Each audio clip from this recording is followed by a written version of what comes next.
नमस्कार, लोकवाणी न्यूज में आप सभी का स्वागत है। उत्तर प्रदेश के मुख्यमंत्री योगी आदित्यनाथ आज अपने एक दिवसीय दौरे के लिए वाराणसी पहुंचे। पुलिस लाइन के हेलीपैड पर उनका हेलीकॉप्टर उतरा, जहां से वो कामाख्या स्थित शिक्षा संकाय के सभागार में प्रबुद्ध वर्ग सम्मेलन में सम्मिलित हुए, जिसके दौरान उन्होंने विकास कार्यों की समीक्षा भी की। प्रधानमंत्री मोदी के संसदीय क्षेत्र में सीएम योगी ने आज अपना एक दिवसीय दौरा पूरा किया। वाराणसी में प्रबुद्ध जनों से मुख्यमंत्री ने कहा कि उत्तर प्रदेश की छवि देश और दुनिया में बदली। 4.5 सालों में सभी ने योगदान दिया। प्रबुद्ध सम्मेलन में समाज के विभिन्न क्षेत्रों में काम कर रहे प्रबुद्ध जनों जैसे कि शिक्षकों, प्रोफेसरों, इंजीनियरों, डॉक्टर, साहित्यकारों और सामाजिक कार्यों से जुड़े लोगों के साथ मुख्यमंत्री ने संवाद किया। उन्हें केंद्र व प्रदेश की भाजपा सरकार द्वारा जनता के हित में किए जा रहे कार्यों, जन कल्याणकारी योजनाओं और उपलब्धियों की जानकारी भी दी। मुख्यमंत्री ने बताया कि केंद्र और प्रदेश की भाजपा सरकार ने कौन से लोक कल्याणकारी कार्य किए हैं और भविष्य को लेकर उनकी क्या कार्य योजना है। नमन करते हुए आप सबका हृदय से अभिनंदन करता हूं, स्वागत करता हूं। आज वैसे भी शिक्षक दिवस है और मैं सुबह 7 बजे से ही बाढ़ क्षेत्रों का दौरा कर रहा हूं।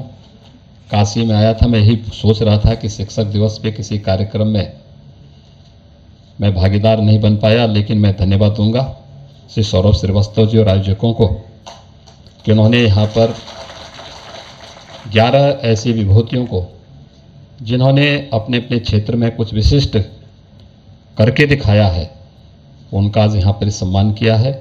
मैं उनका हृदय से अभिनंदन करता हूँ, स्वागत करता हूँ। शिक्षक दिवस को हम लोग देश के द्वितीय राष्ट्रपति, महान दार्शनिक विद्वान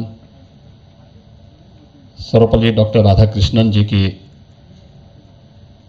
स्मृति में उनके जयंती के अवसर पर मनाते हैं। और काशी की धरती से तो डॉक्टर राधाकृष्णन जी का संबंध रहा है। काशी हिंदू विश्वविद्यालय के एक यशस्वी कुलपति के रूप में उनकी विद्वता, उनकी बुद्धिमत्ता और उनके योगदान को एक अविस्मरणीय क्षणों के रूप में यह विश्वविद्यालय परिवार मानता है।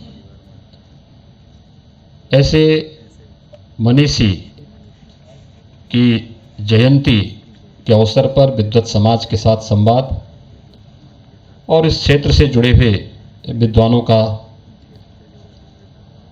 अभिनंदन का कार्यक्रम हो, ये मेरे लिए सौभाग्य का अवसर है। मैं आयोजकों को भी, इस पूरे आयोजन के साथ जुड़े हुए आप सभी प्रबुद्ध जनों को हृदय से साधुवाद देता हूं। भाइयों बहनों, काशी प्राचीन काल से ही सनातन हिंदू धर्म का केंद्र रहा है। देश और दुनिया के हर व्यक्ति के मन में काशी को देखने, काशी के बारे में जानने और काशी के बारे में बहुत सारी उत्सुकता सदैव बनी रही है। प्रधानमंत्री मोदी जी के मार्गदर्शन और नेतृत्व में काशी आज उस दिशा में न केवल काशी वासियों का बल्कि प्रदेशवासियों और देशवासियों का भी प्रतिनिधित्व करते हुए नेतृत्व प्रदान कर रही है। इसमें हमें भी राज्य की ओर से कुछ करने का योगदान प्राप्त होता है। इसको हम लोग अपना सौभाग्य मानते हैं, क्योंकि अपनी परंपरा पर, अपनी संस्कृति पर, अपनी विरासत पर गौरव की अनुभूति होना, ये हर एक व्यक्ति के लिए मुझे लगता है सौभाग्य की बात होनी चाहिए। और मुझे, मेरे सभी सहयोगियों को ये सौभाग्य प्राप्त हुआ है कि हमें काशी में विकास और उसे नए कलेवर के रूप में प्रस्तुत करने के प्रधानमंत्री मोदी जी के इस अभियान के साथ नज़दीक से जुड़ने, इस कार्यक्रम को आगे बढ़ाने का हम लोगों को सौभाग्य प्राप्त हुआ है और यहाँ के उदाहरण को हम लोगों ने प्रदेश के अंदर अन्य अन्य स्थानों पर भी प्रस्तुत करने का प्रयास किया है। आज हर व्यक्ति कह सकता है काशी विकास की जिन योजनाओं को लेकर के चलता है वह काशी के साथ ही अन्य उन सभी स्थलों पर भी बराबर लागू होता है।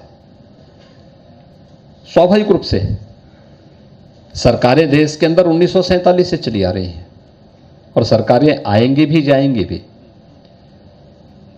लेकिन सरकार का विकास का जो विजन है वो क्या है, सरकार का एजेंडा क्या है, ये चीजें तय नहीं हो पाती थी।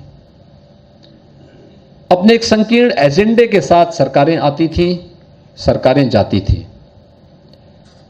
जो आया है वो जाएगा भी, और काशी तो इसको बहुत नजदीक से महसूस भी करता है। काशी ने इसे आत्मसात भी किया है। एक प्रकरण आया था एक मामले में, माननीय न्यायालय में गया मामला। उन्होंने कहा कि अंतिम संस्कार की कार्रवाई हिंदू धर्म में सूर्यास्त के बाद नहीं होता है। मैंने कहा इनको काशी में ले जाकर दिखा दो, ये काशी जाकर के देख लें कि अंतिम संस्कार की कार्रवाई कैसे होनी है, काशी इनको बता देगा। उनके पास कोई जवाब नहीं था, वो मामला अभी लंबित पड़ा हुआ है। अंदाजा उसी से लगाया जा सकता है। और काशी के आयोजन, काशी के कार्यक्रमों के साथ ही जो कार्यक्रम आगे बढ़ते गए, ये प्रवासी भारतीय दिवस का आयोजन हो या फिर प्रयागराज कुंभ, ये हमारे लिए केवल आयोजन मात्र नहीं थे। प्रदेश के बारे में देश और दुनिया की धारणा को बदलने का एक माध्यम भी था, क्योंकि उत्तर प्रदेश के बाहर हम जाते थे। उत्तर प्रदेश के बारे में 2017 के पहले धारणा क्या थी? धारणा थी कि प्रदेश के अंदर रहने लायक माहौल नहीं है। प्रदेश के बारे में धारणा क्या थी? कि यहां पे दंगे होते हैं और तीसरे दिन एक दंगा होता है, यहां भ्रष्टाचार है, यहां माफियाओं का शिकंजा है, यहां शासन प्रशासन की व्यवस्था अपराधी और माफियाओं के द्वारा जकड़ी गई है, उससे कोई उसे मुक्त नहीं कर सकता। और इतनी खराब धारणा थी कि यहां का कोई नौजवान अगर कहीं बाहर जाता था, किसी प्रतियोगी परीक्षा के लिए जाता था, पढ़ा लिखा नौजवान है, अच्छा खासा उसके पास अनुभव है, लेकिन उत्तर प्रदेश का नाम सुनकर के बहुत सारे लोग तो उसको पहले ही बाहर का रास्ता दिखा देते थे। लेकिन भाइयों बहनों, पिछले 7 वर्षों में प्रधानमंत्री मोदी जी ने देश के अंदर जो विजन दिया और विगत 4.5 वर्षों के दौरान प्रदेश सरकार ने उस विजन को अक्षरशः लागू करने का जो कार्य किया, आज उसका परिणाम है देश में और दुनिया में उत्तर प्रदेश की कार्य पद्धति पर, उत्तर प्रदेश के नागरिकों पर कोई प्रश्न चिन्ह खड़ा नहीं कर सकता है। ये हमारी सबसे बड़ी उपलब्धि सबसे पहले उत्तर प्रदेश वासियों की है। इसी के साथ ही खबरों की पेशकश में बस इतना ही। आगे की खबरों के लिए देखते रहें लोकवाणी। नमस्कार।